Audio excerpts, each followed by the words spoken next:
الحج والعمرۃ فی ضوء القرآن، حج اور عمرہ قرآن مجید کی روشنی میں۔ سورۃ آل عمران کی آیت نمبر 97 میں آتا ہے وَلِلَّهِ عَلَى النَّاسِ حِجُّ الْبَيْتِ مَنِ اسْتَطَاعَ إِلَيْهِ سَبِيلًا وَمَنْ كَفَرَ فَإِنَّ اللَّهَ غَنِيٌّ عَنِ الْعَالَمِينَ۔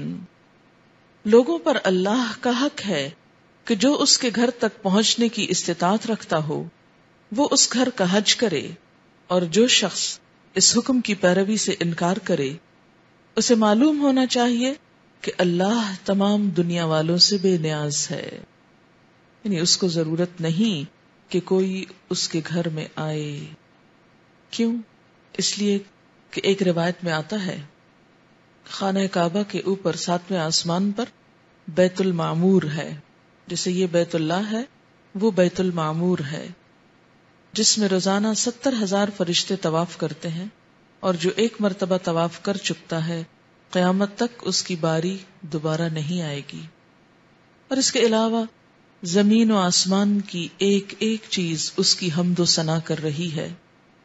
اگر انسانوں میں سے کوئی اس کی حمد و ثنا نہیں کرتا تو اللہ بے نیاز ہے، اسے اس سے کچھ بھی فرق نہیں پڑتا۔ الحج اشہر معلومات فمن فرض فیہن الحج فلا رفث ولا فسوق ولا جدال فی الحج وما تفعلوا من خیر یعلمہ اللہ وتزودوا فإن خیر الزاد التقوی واتقون یا اولی الالباب۔ حج کے مہینے سب کو معلوم ہے، جو شخص ان مہینوں میں حج کی نیت کرے اسے خبردار رہنا چاہیے کہ حج کے دوران اس سے کوئی شہوانی فعل، کوئی گناہ، کوئی لڑائی جھگڑے کی بات سرزد نہ ہو، اور جو نیک کام تم کرو گے وہ اللہ کے علم میں ہوگا۔ سفر حج کے لیے زاد راہ ساتھ لے کر نکلو، اور سب سے بہتر زاد راہ تقوی ہے، بس اے عقل والو میری نافرمانی سے پرہیز کرو۔ تو اس سے کیا باتیں معلوم ہوتی ہیں؟ نمبر 1، حج کے مہینے اللہ تعالی کی طرف سے مقرر کردہ ہیں۔ نمبر 2، حج کے دوران کوئی شہوانی فعل، لڑائی جھگڑا اور گناہ کا کام حرام ہے۔ اور نمبر 3، حج کے لیے زاد راہ یعنی راستے کا سامان، مثلا سواری کا ٹکٹ اور کھانے پینے، رہائش کے لیے ضروریات خود فراہم کرنا چاہیے، کسی سے مانگنا نہیں چاہیے، کیونکہ فریضہ اسی طرح ادا ہو سکتا ہے۔ حج کے مہینے کون سے ہیں؟ شوال، ذوالقعدہ اور ذوالحج کے پہلے 10 دن۔ اس آیت کے آخر میں اللہ تعالیٰ نے یہ بھی فرمایا کہ وَاتَّقُونِ يَا أُولِي الْأَلْبَابِ، عقل والو مجھ سے ڈرو، یعنی ان احکامات کی پابندی کے لیے میرا احساس اپنے دل میں رکھو۔ قرآن پاک کی ایک اور آیت سورۃ البقرہ میں آیت نمبر 96 میں ارشاد باری تعالیٰ ہے وَأَتِمُّ الْحَجَّ وَالْعُمْرَةَ لِلَّهِ، حج اور عمرہ اللہ کے لیے پورا کرو، یعنی نیت صرف اس کی رضا ہونی چاہیے۔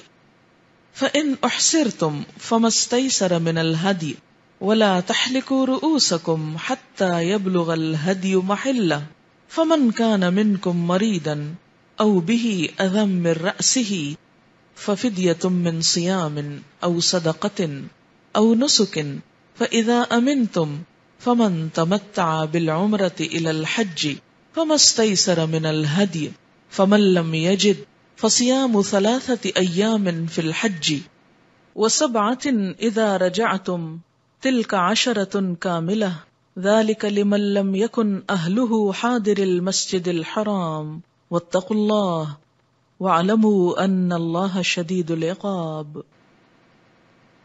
اس آیت سے کیا معلوم ہوتا ہے کہ نمبر 1، حج اور عمرہ اللہ کی خاطر۔ نمبر 2، اگر انسان حج اور عمرے کی نیت سے گھر سے نکلے لیکن کسی عذر کی وجہ سے حرم تک نہ پہنچ سکے تو حج یا عمرہ کرنے والا استطاعت کے مطابق ایک اونٹ یا گائے یا بکری قربانی دے کر احرام کھول سکتا ہے۔ بیماری یا سر کی تکلیف کے باعث قربانی کے دن سے پہلے احرام اگر کسی شخص کو کھولنا پڑے تو اسے روزے رکھنا ہوں گے یا صدقہ دینا ہوگا یا قربانی دینا ہوگی. روزے اور صدقے کے بارے میں نبی صلی اللہ علیہ وسلم نے حدیث پاک میں ارشاد فرمایا، وضاحت فرمائی کہ روزے 3 رکھے جائیں یا 6 مسکینوں کو 2 وقت کے کھانے کے برابر غلہ صدقہ کیا جائے جو تقریباً 7.5 کلو بنتا ہے، یا پھر قربانی جیسے 1 بکری. اسی طرح اور بات کیا معلوم ہوتی ہے کہ میقات سے باہر رہنے والے لوگ حج قران اور حج تمتع ادا کر سکتے ہیں، لیکن میقات کے اندر رہنے والے لوگوں کو حج قران اور حج تمتع کرنا منع ہے. حج قران جس میں حج اور عمرہ ایک ہی احرام کے ساتھ کیے جاتے ہیں. حج تمتع، اس حج میں بھی حج اور عمرہ ساتھ کیے جاتے ہیں، مگر عمرہ کرنے کے بعد احرام کھول دیا جاتا ہے اور حج کے ایام میں دوبارہ احرام پہنا جاتا ہے.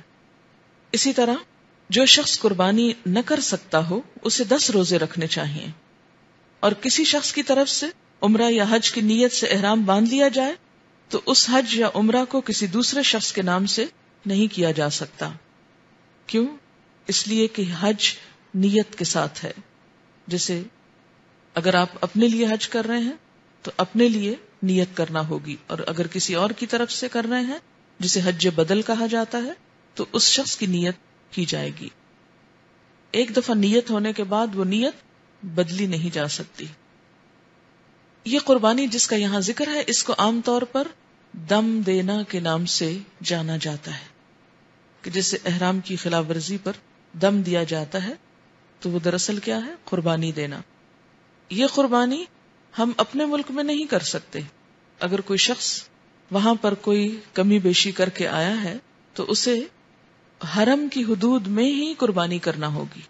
اگر وہ خود وہاں نہیں پہنچ سکتا تو کسی کے ہاتھ وہ وہاں بھجوائے گا.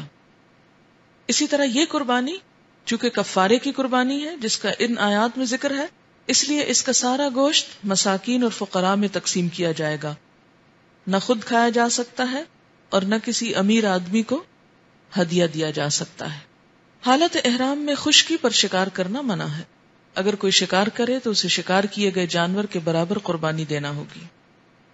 سورۃ المائدہ میں ہے، یا ایھا الذین آمنوا لا تقتلوا الصید وانتم حرم ومن قتلہ منکم متعمدا فجزاء مثل ما قتل من النعم يحكم به ذو عدل منكم هديا بالغ الكعبة او كفارة طعام مساكين او عدل ذلك صياما ليذوق وبال امره عفى الله عما سلف ومن عاد فينتقم الله منه والله عزيز ذو انتقام. اے لوگو جو ایمان لائے ہو، احرام کی حالت میں شکار نہ مارو، اور اگر تم میں سے کوئی جان بوجھ کر ایسا کر گزرے، یعنی انسان ہونے کے ناطے، تو جو جانور اس نے مارا ہو اسی کے ہم پلہ ایک جانور اسے مویشیوں میں سے، انعام میں سے نظر دینا ہوگا، جس کا فیصلہ تم میں سے 2 عادل آدمی کریں گے، اور یہ نذرانہ کعبہ تک پہنچایا جائے گا.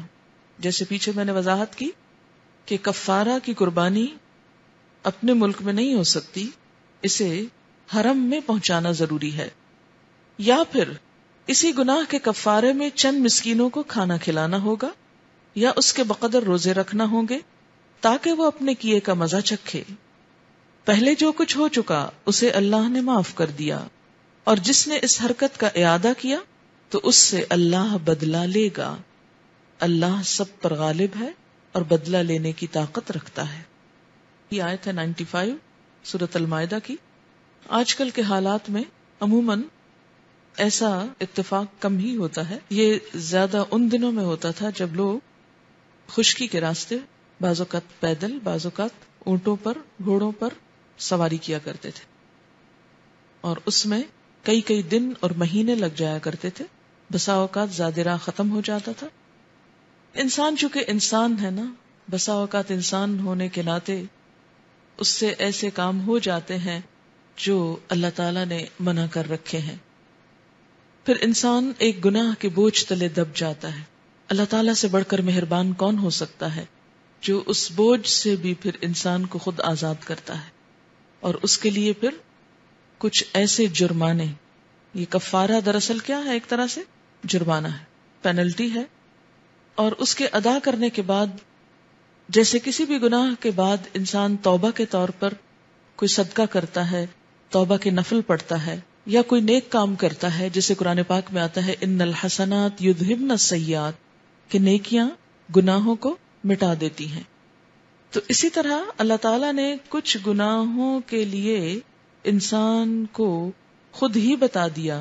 ان کے بوجھ سے آزاد ہونے کے لیے زبانی توبہ استغفار کے ساتھ ساتھ اسے کچھ ایسے کام بھی کرنے چاہیے جو مقرر کردہ ہے، طے شدہ ہے.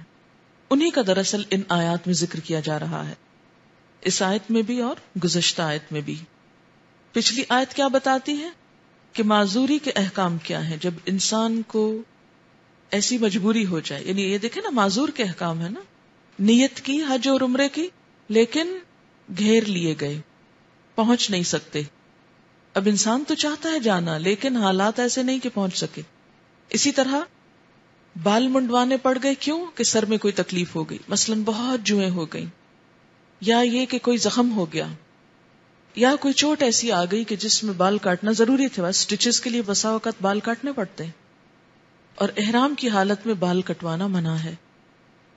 ایسی صورت میں کیا کیا گیا کہ اس کا کفارہ رکھ دیا گیا. اگرچہ اس کو کفارہ نہیں بولا گیا، فدیہ بولا گیا، کہ فدیے کے طور پر کیا کرے؟ وہ صدقہ کرے، قربانی کرے، اور پھر روزے رکھے. دوسری آیت جو ہے یہ دراصل کن حالات کی ہے؟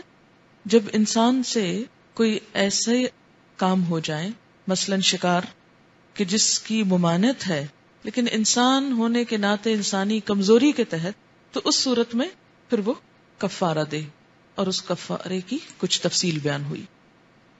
حالت احرام میں سمندری شکار کرنا اور اسے کھانا جائز ہے.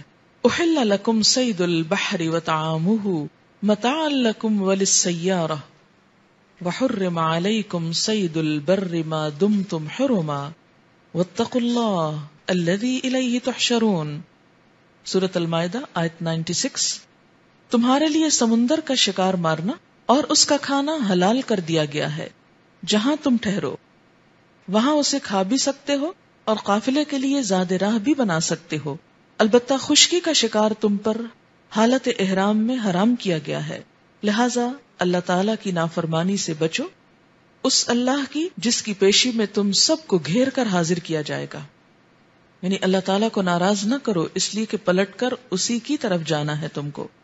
خشکی میں شکار ممنوع، لیکن سمندر میں مباح یا جائز، حلال. کیوں؟ اس لیے کہ دونوں کے حالات میں فرق ہے.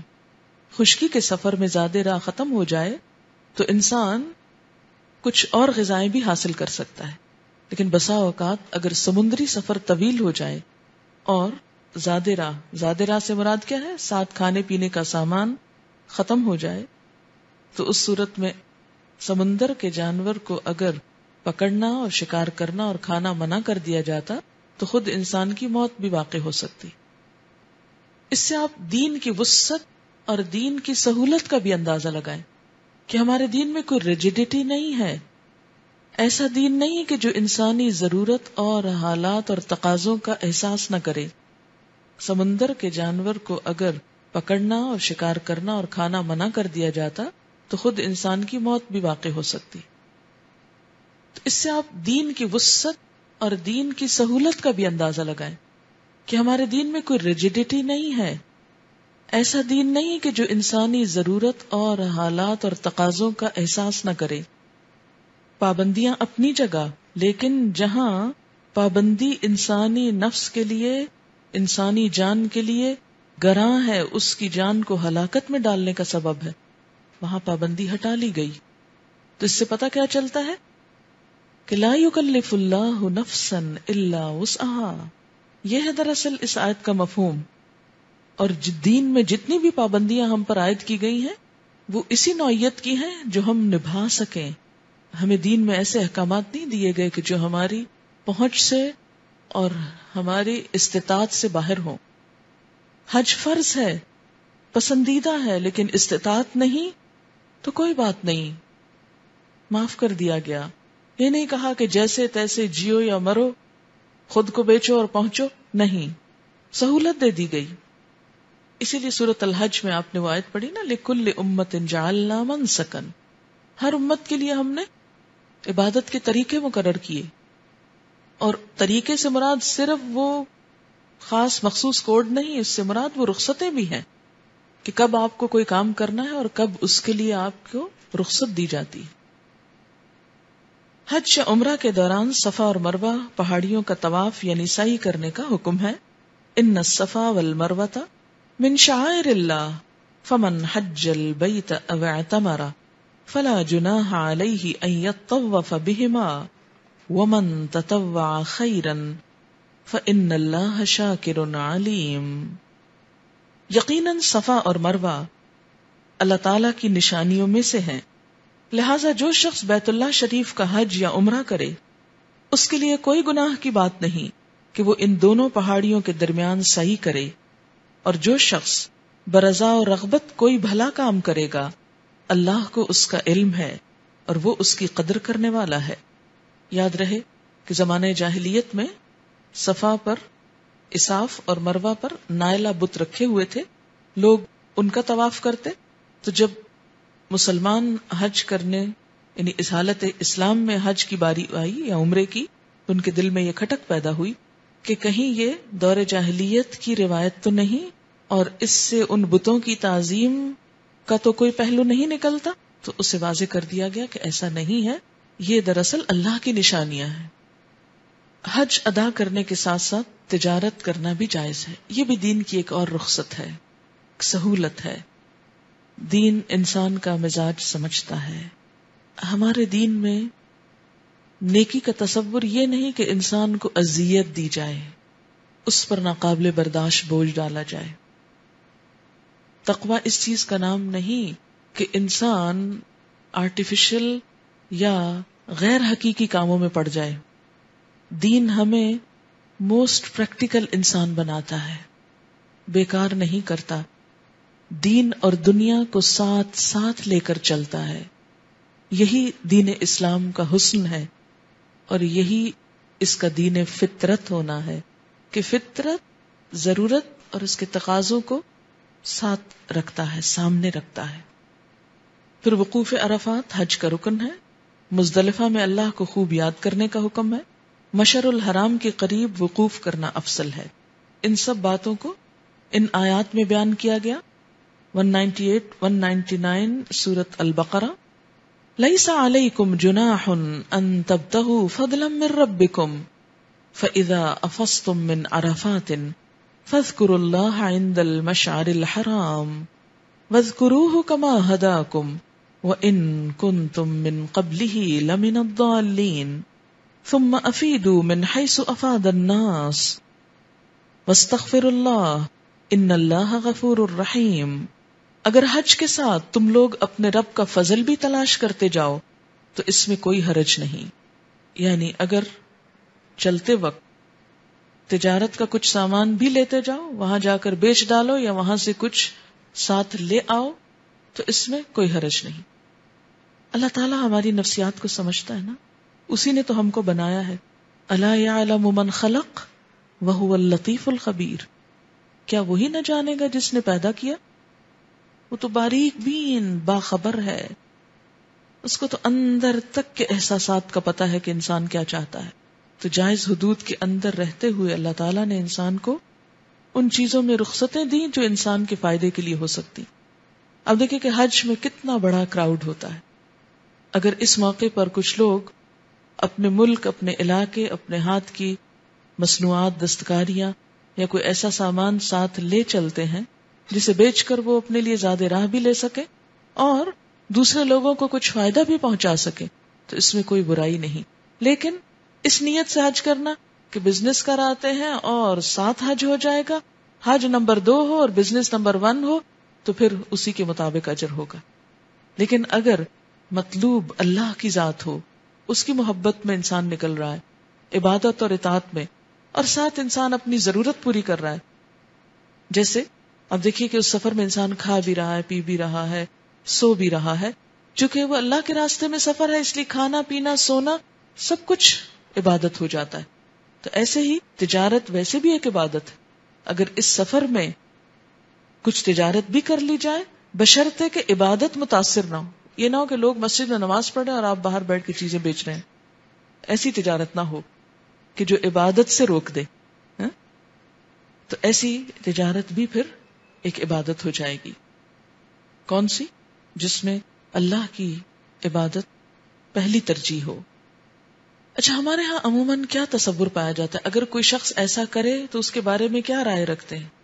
اچھی رائے رکھتے ہیں، کیونکہ ہم نے تقویٰ کا معیار کچھ اور بنا رکھا ہے.